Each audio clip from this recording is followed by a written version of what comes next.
yang insyaallah mudah-mudahan senantiasa diberikan kemuliaan oleh Allah Subhanahu wa taala.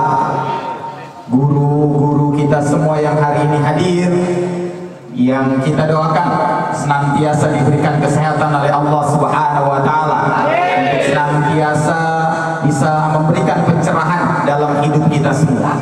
Dan mohon maaf tidak bisa saya sebutkan satu persatu, tapi insya Allah tidak akan mengurangi kemuliaan beliau di hadapan Allah Subhanahu wa taala. Yang insya Allah mudah-mudahan senantiasa diberikan keberkahan oleh Allah Subhanahu wa taala, sahibul hajat, yang kita doakan bersama semoga keinginan beliau agar anaknya kelak menjadi anak yang salih dan salihah sesuai dengan namanya, salsabila, air mata surga. Mudah-mudahan dikabulkan oleh Allah Subhanahu wa taala. Para umara yang hari ini hadir, wabil khusus para jamaah sekalian yang hari ini hadir, mudah-mudahan senantiasa diberikan keistiqomahan. Yang lagi makan ditelan, madepnya bisa madep sini, jangan madep makanan. Nanti kita bawa pulang nih makanan, habisin. Karena salah satu makanan yang paling berkah Imam Syafi'i dalam kitab Hawi halamannya 555, posisi bagian sebelah kanan, bagian paling atas. Ikutin Adi Hidayat, tapi gua apalnya cuma itu doang. Makanan yang paling berkah adalah makanan yang disedekahkan, yang kalau antum makan maka sesungguhnya melepas 72 musibah yang ada pada kita. Makanya nggak boleh ada sisa. Boleh dibawa pulang semua Ustaz? Boleh. Yang dalam kulkas Ustaz jangan, itu rampok. Jadi boleh bawa pulang. Makanya ibu-ibu dulu selalu bawa tasnya besar-besar, karena dia tahu fadilah apa yang disampaikan oleh guru kita Imam Syafi'i. Al-awwal, kita panjatkan puji syukur kehadirat Allah Subhanahu wa taala yang telah mempertemukan kita semua. Salam dan salawat semoga tercurah kunjungan kita Nabi besar Muhammad sallallahu alaihi wasallam serta keluarga, sahabat dan pengikutnya sampai akhir zaman. Ada banyak asbab, ada banyak sebab kenapa kita harus dorong al-ummah, harus memperbanyak keturunan kita. Ada banyak asbab, ada banyak sebab kenapa kita harus punya anak yang salih dan salihah. Kebetulan istri saya lagi hamil yang ke-7.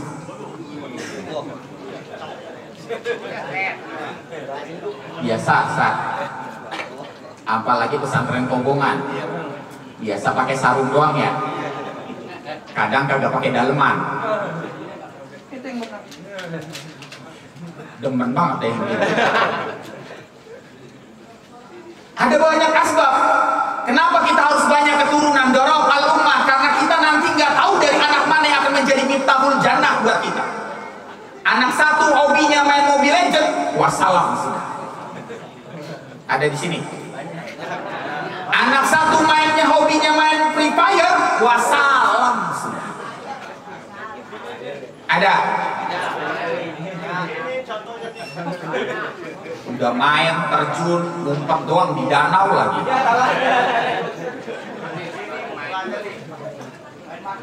Ada banyak asbab. Saya ingin angkat hari ini dari kitab Jauhar Al-Mawdu karya Syekh Ali Abdurrahman Kalantani, dinukil dari sebuah hadis, Lubabul Hadis karya besar Imam Suyuti. Satu hadis riwayat Ahmad. Ada kenapa kita harus punya anak banyak. Hadis riwayat Ahmad, karena peristiwa di alam kuburlah yang membuat kita harus punya anak banyak.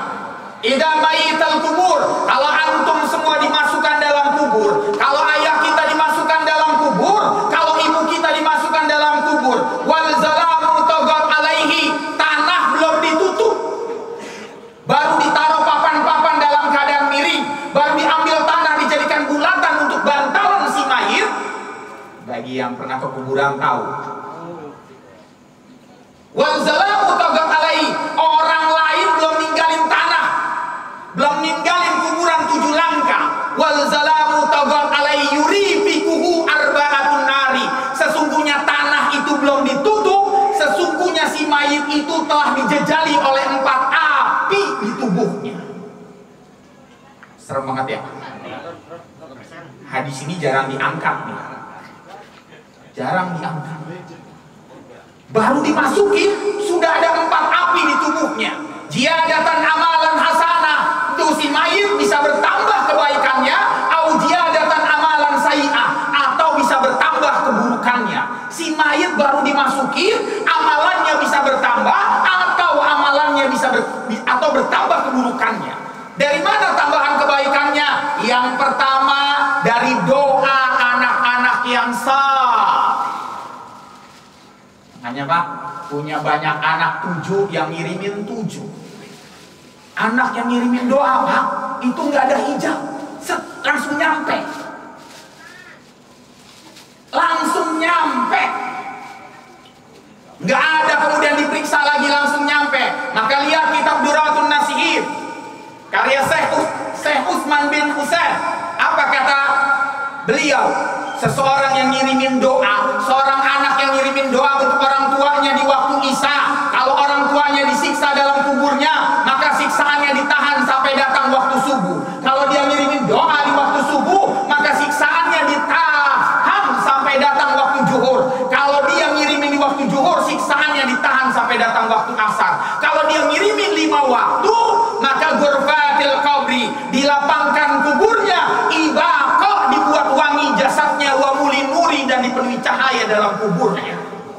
Insya Allah. Tuh, kalau anak banyak enak.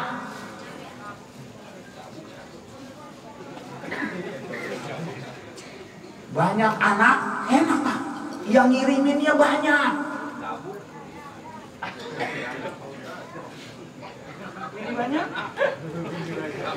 Saya nggak itu, nggak ngomong biang ini, nggak ngomong biang. Saya nggak ngomong biang, saya baru bicara anak. Saat nambah biang boleh? Ya boleh kalau mampu. Kita nggak bahas bab poligami ini. Kita bahas bab tentang anak yang salih dan salihah. Bayangin, bahagia anak itu pengen nyampe. Yang pertama, dari mana ziyadatan amalan hasanah, dari mana tambahan kebaikannya?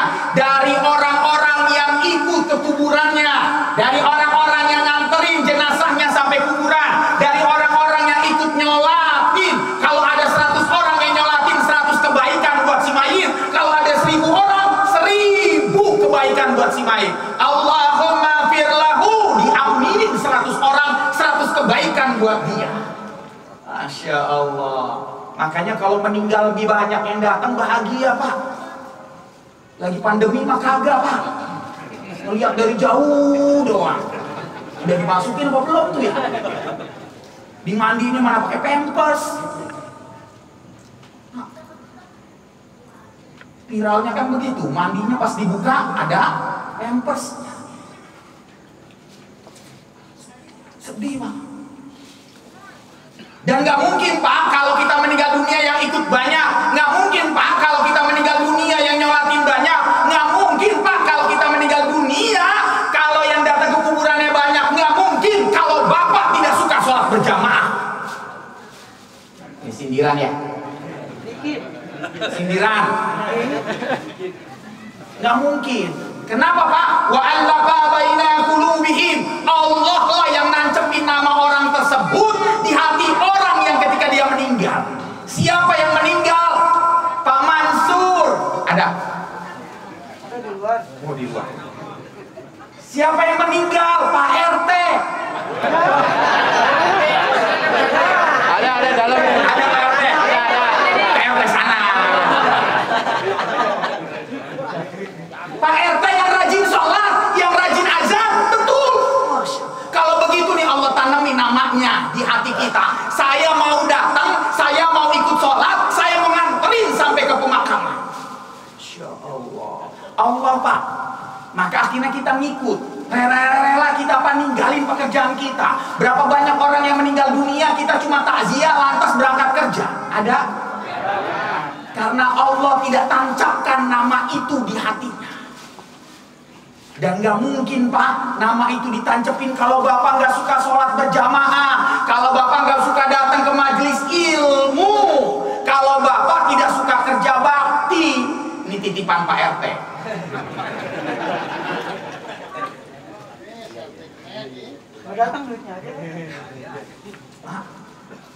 Pentingnya itu tambahan kebaikan. Dari mana tambahan keburukannya, Pak? Dari mana tambahan keburukan? Dari meratapnya anak yang menangis keras. Berapa banyak mayit yang di dalam kubur disiksa, bertambah keburukannya karena ratapan dari orang-orang yang ditinggalkannya. Maka Pak, punya anak dididik dengan sebaik-baiknya agar jadi anak yang salih dan salihah. Karena peristiwa di dalam kubur itu luar biasa, Pak. Baru dimasukin yurifi kubu arba'atun nari, kita dimasukkan 4 api ala raksi, kepala kita, fi batni di perut kita, kilta yadaiha di kedua tangan kita, kulla sakir di kedua kaki kita. 4 api ikau tasdiri dan tidak mungkin padam sampai Allah Subhanahu wa taala memadamkannya. Dari mana apinya bisa padam? Itfa'u ma'as salah. Orang-orang yang sholat, maka apinya di kepalanya akan padam. Hati-hati yang kagak sholat. Ini sindiran lagi, titipan dari ketua DKM.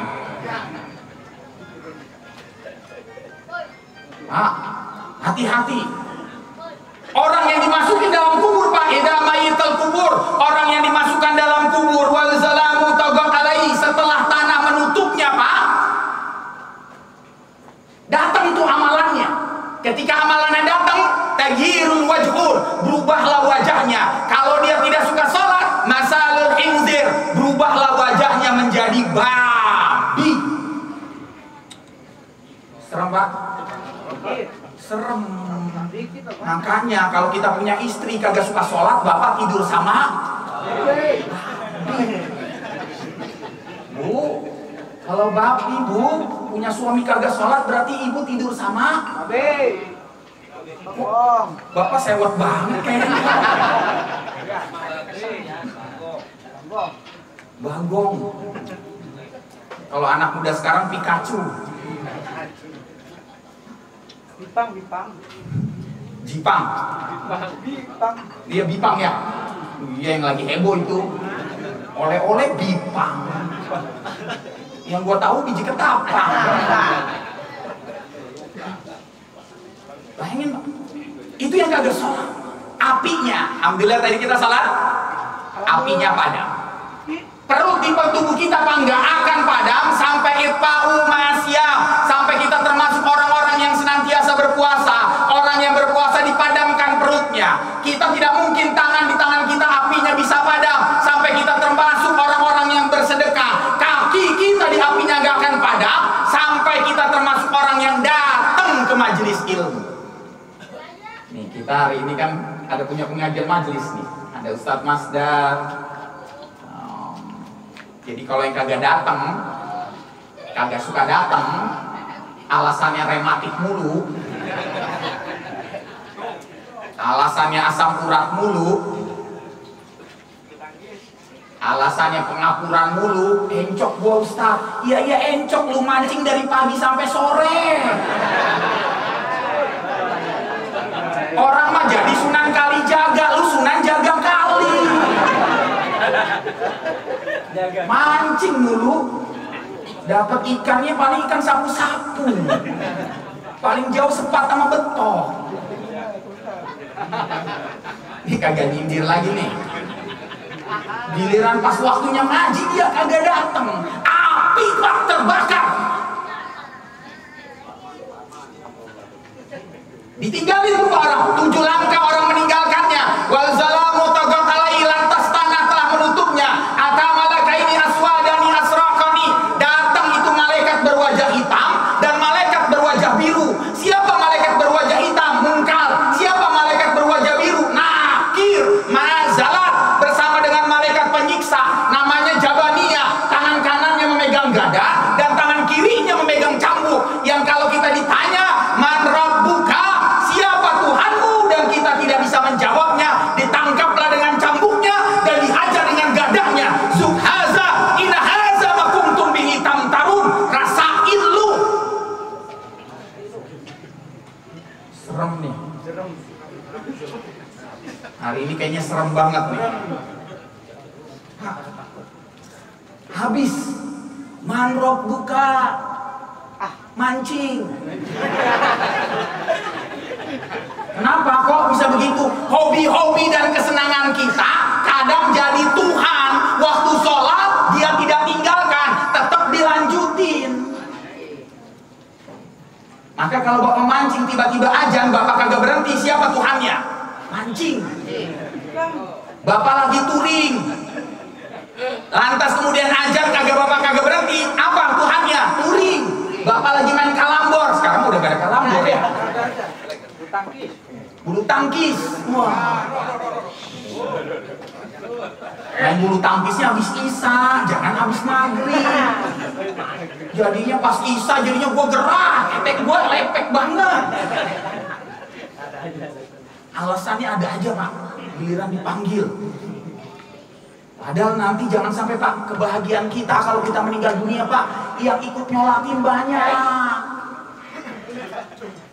Kebahagiaan kita Pak kalau kita meninggal dunia yang ikut kuburannya banyak. Karena satu kebaikan berarti buat kita nanti di yaumul hisab. Dan itu nggak mungkin terjadi kalau Bapak tidak suka datang ke masjid. Nih, datang doang ya? Ya datang sholat dah, bukan datang cuma numpang pipis pergi lagi. Ada tuh yang begitu Pak, mentang-mentang masjidnya pinggir jalan, mana lagi becek lagi cuma numpang cuci kaki Pak. Marbotnya kasihan ya Allah. Renungan buat. Lantas bagaimana Ustaz supaya seandainya mayat kita kalau kita dimasukkan dalam kubur dan disiksa, yang nyelamatin anak kita, yang nyelamatin anak yang salih, yang nyelamatin anak yang salihah. Atasilbi waliduka fi sholatika, anak terbaik di antara kita semua yang kalau habis sholat ngirimin doa buat orang tuanya. Kedurhakaan pertama dari seorang anak, Imam Ghazali dalam kitabnya Mukasafal Qulub, kedurhakaan pertama dari seorang anak kepada orang tuanya, kalau selesai sholat dia kagak ngirimin doa, kedurhakaan pertama.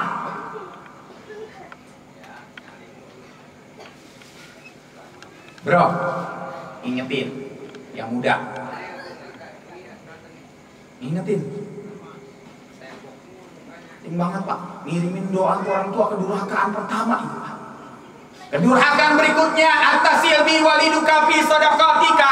Banyak anak hari ini kalau bersedekah itu tidak atas nama ayah dan ibunya. Punya harta tapi bersedekah untuk dirinya sendiri, bersedekah untuk kemudian dirinya sendiri. Padahal kan kau dapat dua pahala. Yang pertama untuk dirimu, yang kedua untuk orang tuamu. Insya Allah tidak berkurang Pak. Makanya saya demen banget kalau pengumuman Jumat diumumin sedekah ini atas nama almarhum dan almarhumah. Berarti anaknya paham banget. Maka Pak penting punya anak yang banyak. Dari 7 anak berharap ada salah satu Pak. Bagus kalau 7-7-nya. Ya Allah, kalau 7-7-nya Pak, nanti orang tuanya masuk ke dalam surga, lantas kemudian dia ngelihat Allah berkata, ini tempat tinggalmu. Kagetlah dia, ternyata dia tinggal di sebuah bangunan di tengah surga berbentuk seperti istana. Bertanyalah dia kepada Allah, "Hai Rabbi, ini tempat saya?" Betul. Amalan apa yang saya lakukan sehingga saya bisa dapat tempat seperti ini, istana? Apa kata Allah? Itu bukan amalan lu, itu amalan dari anak-anakmu yang ngirimin doa untukmu, yang bersedekah atas namamu, yang kalau beristighfar dikirimkan untukmu. Masya Allah, dapat Pak istana. Cakep. Ya kita mah nggak masuk, yang penting masuk surga Pak. Nggak dapat istana juga nggak apa-apa, di pinggir juga nggak apa-apa. Ngampar juga kagak apa-apa. Yang penting masuk. Emang Ustaz ada orang yang kemudian di pinggir-pinggir surga? Ada Pak. Orang-orang yang di pinggir surga, kelompok Jahannamaniun, orang yang selesai digodok di dalam neraka, pas masuk ke dalam surga cuma dapat di pinggiran Pak. Alhamdulillah, tapi digodok dulu. Kita mah pengen dapatnya masuknya langsung Pak, dapat istana. Ya Allah, cuma memang berat Pak, saingannya berat. Kata Nabi Adam Pak, dalam hadis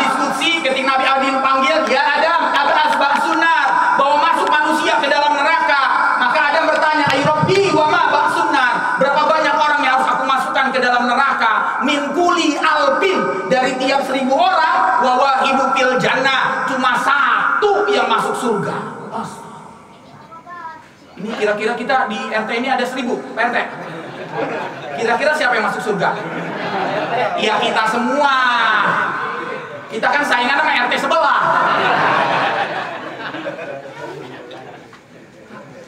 Dari 1000 cuma 1, Pak. Dapatnya istana. Kalau dapatnya istana istimewa banget, Pak. Lihat dalam hadis riwayat Muslim, orang yang masuk dapat istana dalam surga, dia mendapatkan 4 pintu dalam hidupnya. Yang pertama, pintu Darussalam, yang kalau dia misalnya membuka, dia bisa berjumpa dengan penciptanya. Masya Allah. Kenikmatan tertinggi bukan masuk dalam surga, tapi kenikmatan tertinggi bisa berjumpa dengan pencipta kita. Pintu kedua, yang kalau dia buka, dia bisa langsung lihat live, langsung orang-orang di neraka. Kita bisa melihat Abu Janda yang belum tobat tadi diapain. Kita bisa melihat Adi Armando yang belum tobat lagi diapain. Deddy Siregar yang belum tobat. Hakim-hakim jolim. Kita tinggal melihat. Kita pengen lihat seperti apa nanti. Live langsung, Pak, dia teriak. Yang nanti dia berteriak, "Ai Robbi, ya laitani qadamtu li hayati." Ya Allah, balikin gua ke dunia, gua pengen melakukan kebaikan. Telat. Telat ya. Udah terlambat. Tapi yang ngapain juga buka pintu cuma nontonin orang disiksa, Pak. Pintu ketiga yang kalau kita buka, Pak, kita bisa berjumpa dengan keluarga kita. Kita bisa bersama dengan keluarga kita. Yang kalau kita buka ketemu istri dengan anak dan lain sebagainya. Itu kenikmatan, Pak. Tapi jangan gara-gara pas dibuka istri ditutup lagi. Lulah. Lulah ketemunya. Padahal istri kita nanti pada dalam surga, ya Allah, lebih cantik dari bidadari. Sampai bidadari iri. Saking cantiknya. Semuanya dibuat indah. Hidungnya yang tadinya kecil jadi semancung. Ya kayak wanita-wanita taring lah ya. Cakep banget wanita taring. Masya Allah, iya sih Pak, betul. Bapak menyatakan perkataan yang benar. Karena wanita taring bukan milik Bapak. Dapat kenikmatan.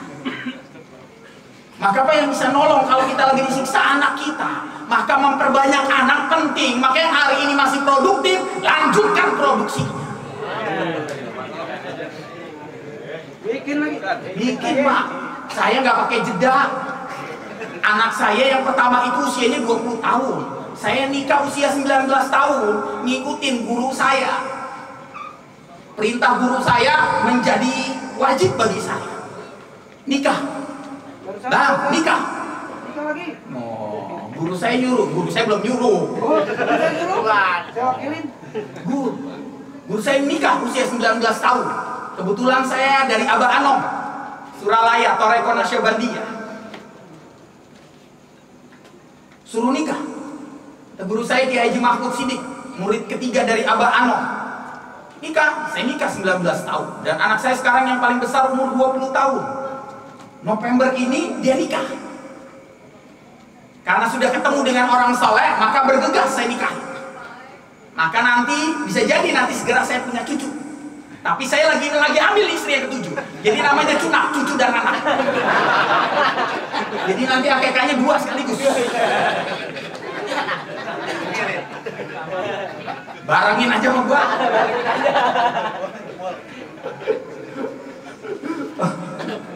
Biar langsung deh biarin. Kayaknya udah tua banget saya, Pak. Kelihatan tua banget. Kelihatan ABG ya. Oh, amin ya. Ya. Jadi perbanyak keturunan. Karena nanti nyelamatin kita. Sebab yang lain kita lihat, Pak, dalam kitabnya Syekh Alwi Muhammad Malik Al-Maliki, dalam kitabnya Fadilatul Ummatan Muhammad sallallahu alaihi wasallam. Bayangkan nanti, Pak, kita berdiri di padang mahsyar. Sab'atusan, matahari ada 7 di atas kepala kita semua. 1 mil di atas kepala. Jaraknya berarti kalau dihitung dari Gondrong menuju Pasar Bengkok, itu panasnya matahari. Setiap orang nanti tenggelam dengan keringat yang ada pada tubuh Ada yang sebatas mata kaki, ada yang sebatas lutut, ada yang sebatas pinggang, ada yang sebatas sampai mulutnya dan tenggelam dengan keringatnya. Berdasarkan al-af'al, berdasarkan amalan-amalan yang dia lakukan. Panas, Pak. Kehausanlah kita, kehausan, kelaparanlah kita.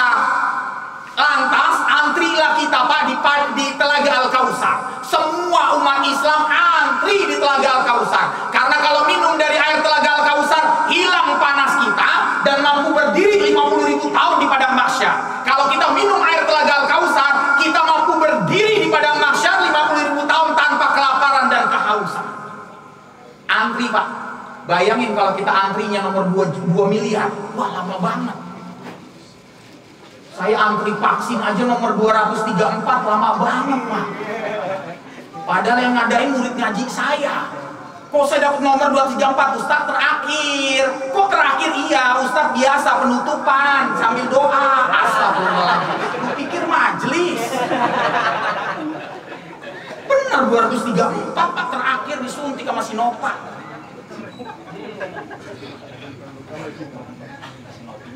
Enggak ada Sinovac. Karena ini laki-laki yang Sinovac. Nanti Pak antri. Tapi nanti ada yang nanti, Pak, ada yang nggak perlu antri, tapi langsung dibawain itu air dari Telaga Kausar sambil membawa gayung, lantas diserahkan kepada orang tua tersebut. Abi, ambil, Abi, ambil. Maka kemudian dia bertanya, kamu siapa? Saya anakmu. Siapa anak itu? Anak yang kalau orang tuanya ditinggal oleh anaknya yang belum akil balik. Jadi meninggal dunia sebelum akil balik. Orang tua yang anaknya meninggal sebelum akil balik nggak perlu bersedih. Itu tabungan buat kita nanti di akhirat. Karena nanti di padang mahsyar anak itu akan membawakan air dari Telaga Al-Kausar dan orang tuanya nggak perlu antri bertahun-tahun lama. Lihat, Pak. Itu sebabnya produksi. Makanya wahai para ibu, nggak usah takut hamil. Istri saya, Mi, masih mau hamil? Masih, Abi. Saya nggak akan ngibarin bendera putih. Nggak mau nyerah dia. Kenapa? Karena orang hamil itu, Pak, besar banget. Sampaikan kepada istri kita. Mi, yang namanya hamil, kalau kita hamil, lantas kita merintih kesakitan. Alladzi ya'firullahu fi dzunubikum. Maka setiap sakit kita, kalau kita sabar dan ikhlas, dihapusin dosa-dosa kita. Bapak ngusapin, istighfar. Gue mau sawo. Ngidam dia. Ngidam, Pak. Perempuan kan kalau ngidamnya macem-macem. Kalau seandainya lahiran, anaknya selamat, ibunya selamat, seperti ini, maka sesungguhnya ibunya mendapatkan pahala kebaikan setara dengan seorang yang haji mabrur. Allah, tuh dapat tuh istrinya. Makanya istri saya udah dapat 6. Bentar lagi 7. Kalau seandainya anaknya selamat, ibunya meninggal, yujahiduna fi sabilillah, setara dengan orang yang berjihad di jalan Allah. Ya Allah, jadi dia mati syahid, Pak, di hadapan Allah. Tapi nggak usah ditawarin ke istri kita, Mi, lu mau dapat pahala haji mabrur atau mati syahid? Nggak usah. Wah, kan kok jadi laki. Mati syahid aja dah. Pahalanya gede, Pak. Hidup kita bukan di dunia, hidup kita, Pak, nanti di alam barzakh yang sesungguhnya. Dunia itu tempat meninggal, bukan tempat tinggal. Makanya wajarlah Ibnu Qayyim al-Jauziyah dalam kitab Roh, salah satu kenikmatan terbesar bagi orang yang beriman kepada Allah adalah walikaun ma'ama yuhibbuhum. Kalau dia dimasukkan dalam kubur, lantas dia melewati malam pertama dan mampu kemudian menjawab semua pertanyaan di malam pertama, maka dia akan mendapatkan kenikmatan di alam barzakh. Dia hidup seperti ini. Apa dia bisa berjumpa dengan ayahnya? Bisa. Apa dia bisa berjumpa dengan ibunya? Bisa. Apa dia bisa memeluk ayahnya? Bisa. Apa dia bisa memeluk ibunya? Bisa. Apa dia bisa menemui anaknya yang telah meninggal dahulu? Bisa. Apa bisa ngobrol? Bisa. Wala tahsabanal ladzina qutilu fi sabilihi amwat. Jangan pernah katakan orang yang meninggal di jalan Allah, beriman kepada Allah, tunduk kepada Allah, sujud sujud kepada Allah itu dalam keadaan mati, sesungguhnya mereka hidup di alam barzah. Jadi kisah ketemu Pak orang tua kita lagi. Asal syaratnya bisa ngelewatin malam pertama. Kalau ditanya man rabbuka, jawabnya Allah, bukan mancing. Jawabnya mancing maka gak bisa lewat malam pertama, habis digebugin. Ya paling dia cuma tinggal teriak, dahsyatnya begitu.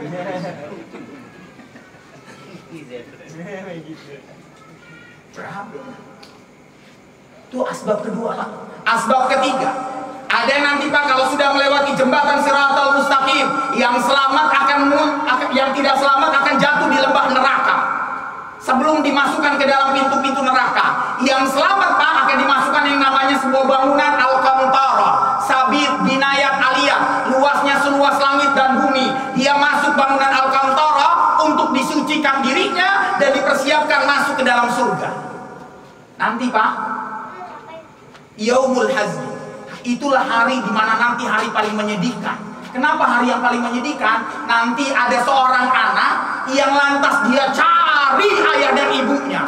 Dia datangin pintu barat tapi tidak ditemui ayah dan ibunya. Dia cari pintu timur tapi tidak ditemui ayah dan ibunya.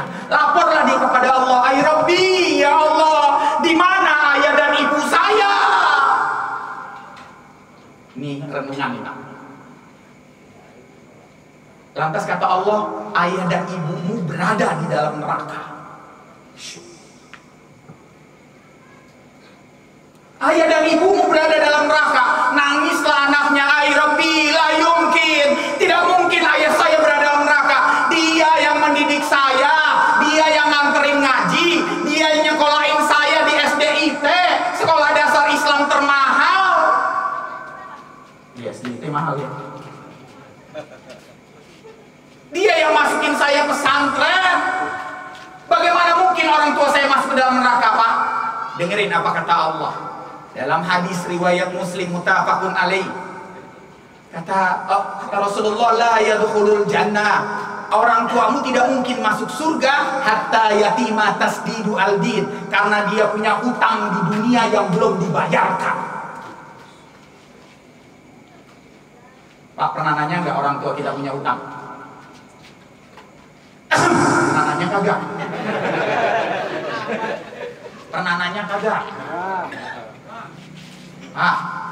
Orang tua kita jangan-jangan punya hutang. Kenapa? Karena hari ini kita sudah jadi orang tua. Gimana perjuangan kita nyekolahin anak? Kadang kita kagak punya apa-apa. Pala jadi kaki, kaki jadi kepala.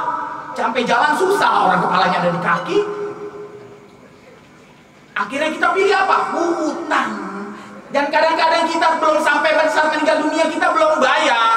Laisa dinar wala dirham. Kalau nanti sudah tidak bisa terbayar Pak, nanti akan diambil kebaikan kita. Hutang 1 juta diambil 1 juta kebaikan. Ini sindiran Pak buat kita semua. Karena hutang itu memang akan menghabiskan. Arba'atu mazmu'at mufallasa fi yaumul hisab. Nanti ada 4 kelompok yang bangkrut di hari akhirat kelak. Salah satunya adalah orang yang berhutang. Karena habis. Sedihlah Pak anaknya Pak, nangis. Lantas dia ngomong begini sama Allah. Dalam hadis riwayat muttafaqun alaih, dia ngomong begini, "Ay Rabbi, fa in kuntum ta'lam anna fa'alta zalika wajhaka." Ya Allah, nih amalan saya. Nih, lihat Pak anak yang saleh dan salehah. Ini amalan saya tukar dengan ayah dan ibu saya. Saya tukar, keluarkan ayah dan ibu saya dari jurang neraka dan biar menemani saya ke dalam surga. Masya Allah. Apa yang dilakukan Allah? Diambil itu ayah ibunya, pahalanya dikembalikan kembali kepada anaknya. Karena sesungguhnya Allah tidak butuh itu. Yang Allah butuh adalah keikhlasan, kesungguhan, kesabaran dari anak-anaknya. Ya. Maka yang hari ini masih punya orang tua, rawat dengan sebaik-baiknya Pak. Maka punya anak yang saleh dan salehah jadi luar biasa. Maka peringatan hari ini Pak sebenarnya nyadarin kita, sabarin mendidik anak kita Pak. Amsalul mafaqal hadar, doain anak agar nanti tetap jadi anak yang saleh. Saat anak saya bangun, doain. Anak saya susah banget sholatnya Ustaz, doain. Nggak ada batu yang ditetesin air nggak akan bolong. Doain Kadang-kadang anak kita baru sadar pada saat usia 40 tahun. Kadang-kadang anak kita baru sadar pada saat usia 50 tahun. Kenapa dia baru sadar? Bukan karena kesolehan dirinya, tapi karena doa orang tuanya. Karena doa orang tuanya, Pak. La sa'adatu at-tafal malam yakunuhunna kalabau fi zalim. Enggak ada kebahagiaan dari seorang anak kecuali ada doa orang tua yang menyertainya. Ini dalam. Nah, jadi jangan berhenti. Jadi anak tidur, Pak, Bapak pura-pura masuk ke kamarnya, selimutin, pegang keningnya, doa yang paling pendek aja dah. Robbi habli minas salih. Besok lagi datang, Pak, selimutin, cium keningnya, Robbi habli minas salihin. Besok lagi datang, Pak, terus bertahun-tahun beristiqomah. Allahumma paksain. Yang bisa sampaikan kurang lebihnya saya mohon maaf. Mudah-mudahan pertemuan ini menjadi kawah candra di muka, tempat para Gatot Kaca di tempat, otot kawat peluk besi, akidah kuat, akhlak terpuji, disayang Allah dan Nabi, disayang keluarga dan istri, masuk surga ditemani para bidadari. Nilai bismillah. Assalamualaikum warahmatullahi wabarakatuh. Waalaikumsalam warahmatullahi wabarakatuh.